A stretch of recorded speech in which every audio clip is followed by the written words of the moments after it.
desk officer is our today's topic. It's very important topic.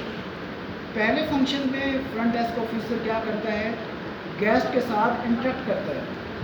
क्या करता है जी? Interact करता है किसके लिए? For the purpose of sharing the information of the accommodation के हवाले से कस्टमर ने आपके साथ इंटरेक्ट किया और आपने उसको अटेंड किया, उसको इंटरेक्शन कहते हैं। दूसरे पर्पस में क्या है, उसका फंक्शन क्या है? He will check the availability of the accommodation in the hotel.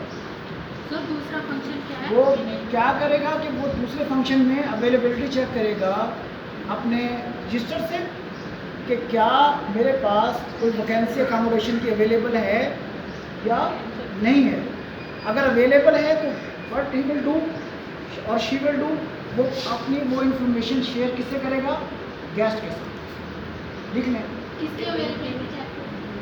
Accommodation की। एक दफ़ा सुनिए, ताकि आगे भी हम पढ़ते हैं। अकोमोडेशन की, अकोमोडेशन कहते हैं रिहाइश को, ठीक है।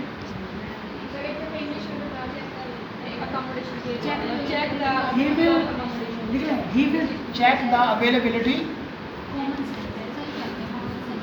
he will check the availability